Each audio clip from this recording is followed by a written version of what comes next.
Latest message daw po ni Pangulong Marcos ay ayaw niya ng impeachment ni VP Sara at inutusan ng gabinete na atupagin ang serbisyo. Ang sabi po niya kahapon, malinaw that he is a victim of political persecution by the Marcos government because he is an ally of the Dutertes. Your comment on that? Bato-bato sa langit, ang tamaan ay huwag manggap ng inyong mga katanungan. First question po, Raquel Bayan, Radyo Pilipinas. Yusek, good morning po. Doon po sa initial na pagbiyahe ng MV Mamalakaya, ilang mangingisda po kaya yung napagbilhan natin and how much po kaya yung naging buying price natin doon sa mga isda? Opo, ayon po sa ulat po ni Commodore Triella, meron pong nabiyayaan o nabinipisyohan po ng 120 fishermen. At 11 na fishing vessels po ang nabinipisyohan ng Kadiwa program, ang KBBM. 20.3 tons of fish ang nabili at diretsa po itong naibagsak sa fishport po. At yun po, at ito po ay magtutuloy-tuloy hanggat marami silang nakikita at namomonitor ng mga fishing vessels na maaari nangingisda at hanggang 2028 po ito ay ipapatupad.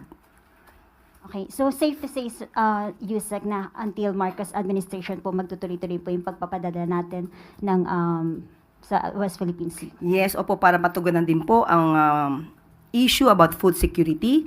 Talaga pong ito ay pinag-utos ng ating Pangulo. And can we say, Yusek, na bahagi rin po ito ng effort ng pamahalaan para ma-increase yung presence natin sa West Philippine Sea? Opo, dahil tayo naman po ay may karapatan dito sa Baho de Masinloc at dapat lamang po ma-exercise ng ating mga kababayan kung ano ang nararapat na mga karapatan po natin. Next question, Harley Valbuena, PTV4. Good morning, Yusek. Ma'am, still in line with the food security, doon po sa 20 pesos rice, do we have a timeline as to when we can make the benteng bigas meron na available for all? And then may we also know the criteria in choosing the priority areas kung saan po natin dadalhin yung 20 pesos rice? Sa ngayon po, ang sa Kadiwa centers, vulnerable sectors po ang makikinabang pansamantala hanggang December 2025. Sa LGUs po, kung ano man po ang kanilang magiging guidelines, maaari po ito maging rice for all. Depende na po yan kung ano po ang magiging panuntunan ng LGU na siyang makikipag-cooperate po sa programang ito. Pero ang plano po sa susunod na taon po ay magkaroon po ng budget para maibigay po ang 20 pesos na bigas kada kilo sa lahat. Yan po ang plano, depende pa po sa budget. Pero ipagdasal po natin na makaya po ito ng ating Pangulo at ng administrasyon para po ito sa taong bayan. Follow-up lang po. Kamusta naman po kaya yung cooperation ng mga LGUs na involved sa rice, doon po sa BBM Rice? Since magkakaroon din po yata tayo ng transition ng leadership doon sa ilang LGU since natapos po yung elections. Of course, may dadasal po natin na makipag-cooperate ang mas nakakaraming local government units sa abot ng kanilang makakaya. Pero pansamantala ay aalamin natin dahil nga may mga bagong pinuno na nahalal at titignan po natin kung hanggang saan sila pwedeng makipag-cooperate sa programang ito ng ating Pangulo.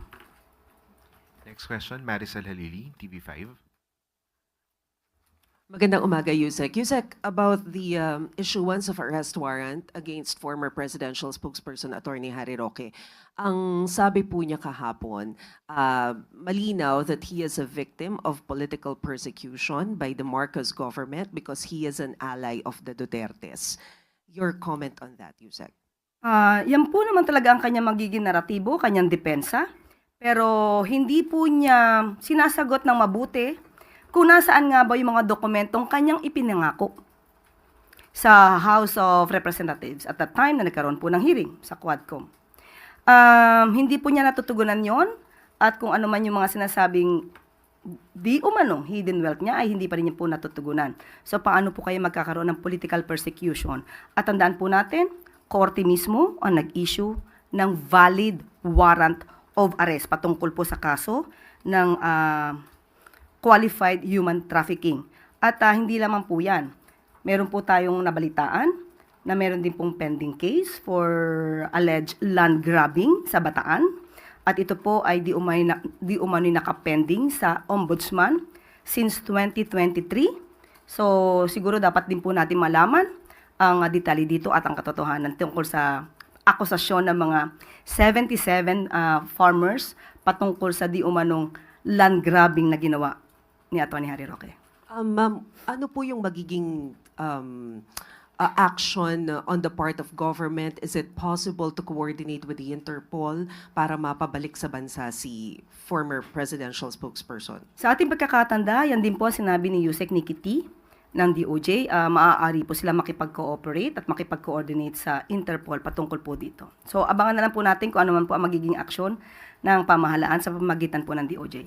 Pero may sinasabi po kasi si Attorney Roque na sa ngayon, hindi daw pwedeng maipa-deport siya pabalik dito sa Pilipinas dahil ayon daw sa international law, meron pa kasi siyang petition for asylum. So, kumbaga, nakapending pa doon. Of course, meron pong ganyan na sinasabi patungkol sa karapatan na wag muna siyang dalhin sa bansa kung saan may kaso. Pero ito po ay kung may maipapakita pong harassment. Kung wala po siya mapapakitang harassment mula sa gobyerno at maipapatunayan na ang mga kasong ito ay legal na nasampa at may mga basihan para siya ay ma-issuehan ng warrant of arrest, hindi po tayo maniniwala na hindi siya maaaring dalhin sa Pilipinas. Follow-up question, Maris Umali, GMA7. So, ma'am, ibig sabihin, even, kasi yun po yung ini-insist niya when we were at The Hague before, ang sinasabi niya, it is part of the provision as an applicant for a political asylum seeker that hindi siya pwedeng galawin at all. Hindi siya pwedeng ipa-deport, hindi siya pwedeng arrestuhin. Kumbaga, he is untouchable as a political asylum seeker. So, ano ang magiging basehan kung sakasakali nung sinasabi po ni attorney na they will work hand in hand with the government in order to siguro serve the arrest? Siya po ang nagsampa ng kanyang petition for asylum. So dapat po para hindi po siya maaresto since may valid warrant of arrest na inisyu ang ating bansa, siya po ang dapat magpatunay na ang pagkuha sa kanya gamit man ang Interpol or kooperasyon sa Interpol, siya magpatunay ang pagdala dito sa Pilipinas ay because of mere harassment. So may condition po yun. Hindi po yun statement na hindi ka pwedeng hulihin, basta-basta. Kung meron naman pong valid warrant of arrest at may kaso siyang dapat kaharapin, hindi po siya dapat magtago sa kanyang petition for asylum. Thank you, ma'am. Next question, Tristan Nadalo, Newswatch. Morning, Yusek. Ma'am, baka gusto lang pong i-clarify ng Malacanang kung totoo or hindi po ito. Kasi may mga lumabas po sa social media yesterday. Ang sinasabi po ay yung latest message daw po ni Pangulong Marcos ay ayaw niya ng impeachment ni VP Sara at inutusan ng gabinete na atupagin ang serbisyo. Can Malacanang verify kung totoo po itong lumabas na mga mensaheng ganito? Ang mabe-verify ko po sa inyo, totoo pong pinag-utos ng Pangulo na dapat asekusuhin po namin ang trabaho. Dapat madaliin po ang pag-i-implement ng mga proyekto na nais niya para sa taong bayan.